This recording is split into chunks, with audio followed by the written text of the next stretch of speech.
I am really excited about this one. This is part one of How Can I Be Here with You? And I feel like we're all going to get a lot out of this one. I feel like this one is going to hit close to home for many people. And I'm excited that you're here, a part of this conversation. And so, things like attraction, like how we notice beauty or arousal or how you sleep or how you feel whenever you wake up. Things like resilience and vigilance and healthy thought patterns are regulated through what is called the noradrenergic system. And when you go through something traumatic, like something very painful or something that is super difficult, your noradrenergic system can actually become unbalanced or it can even shut down completely. So that doesn't always happen, but it is a very, very, very likely possibility. So, like, have you ever been hurt or experienced something that causes you to feel like you can't sleep? Or maybe the opposite end of the spectrum, like it causes you to feel like you can't even get out of bed? Have you ever been through something that makes you feel like anyone could come along and break you emotionally at any moment? Have you had a moment in life where you don't see the beauty of people or places or things quite like you did at one point? If you answered yes to any of those questions, then you know what I'm talking about. Because the reason that happened is because you went through something that unbalanced your noradrenergic system.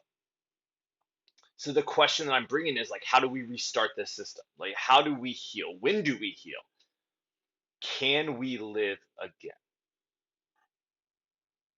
And so a priest, a rabbi, a shaman, an imam, a nun, and a monk enter a conversation around this question. Our people have been hurt. Can they live again? This is not the start of a joke. This is the start of an allegory, a story. They enter this conversation together. This priest, this rabbi, this shaman, this imam, this nun, and this monk, acknowledging that the people in their community have been hurt. And they're wondering, can these people live again? So right off the bat, let's say the rabbi brings up the story of Ezekiel and the dry bones, where Ezekiel is walking in this path and sees these bones that are described as dry. They're old. They're breakable. They're turning into dust. And Ezekiel asked the question, or God asked the question of Ezekiel. Yahweh says, "Can these bones ever live again?" And Ezekiel responds with, "You alone, O Yahweh, know if these bones will ever live again." But then the monk starts to bring up the idea of elimination of suffering and the fact that we eliminate suffering by eliminating our need for desire. Bringing up this idea that if we can dive into the Four Noble Truths, we can eliminate desire in our own uh, cognitive frameworks, and then as a result of that, we eliminate desire, eliminating suffering. But let's say they're tasked with, like, they're tasked even further than that. So they have the question, they have the problem, they have the question, but they're tasked with finding a singular answer that can be exercised in all of the contexts that they teach it. So they start to have to figure out, like, what is the common ground? And they find that the common ground is the people. They all have sizable groups of people that frequently meet for social interaction through spiritual practices. And when they meet, they can accomplish many things, both positive and negative, depending on the purpose of the group. But if they want to help people live again, like if they want to jumpstart the noradrenergic system, it's going to require working towards collective individualism. Collective individualism sounds like an oxymoron, but I promise you it's not. So I'll define it with a question. I'll define collective individualism with the question, can I authentically be myself and be a part of something greater than myself? Or another question that would define it is, can we build groups where I can both be authentically myself and if I desire it, I can find new ways of authentically being. It is all of what was and all that will be. Collective individualism is asking, how can I be here with you? How can I make it safe for you to be here with me?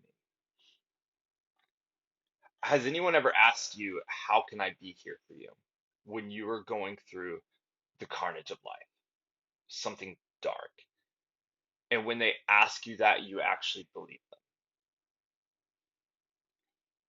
Like you are going through the worst moments of your life. They ask you this, and you believe that they want to be here with you.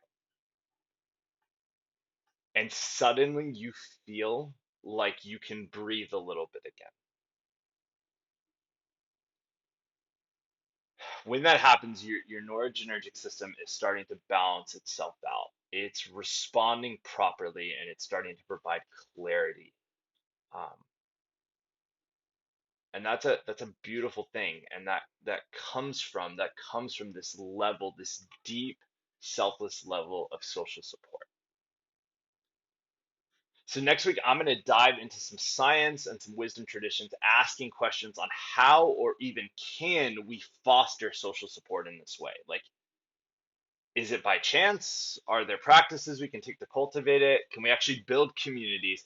Particularly, can we build communities that have intentional spirituality that do more good than harm? So yesterday, I had a long conversation with my friend, Dr. Katie Blake. She is a social psychologist who has researched social support extensively. She's quite honestly, uh, she's an amazing not only academic but person, and she is someone that I consider to be building communities similar to the ones that we are beginning to describe. So she was gracious enough to meet with me via Zoom for a couple hours to teach me some stuff, to provide some resources, and I cannot wait to bring more of that conversation to part two of this conversation next week.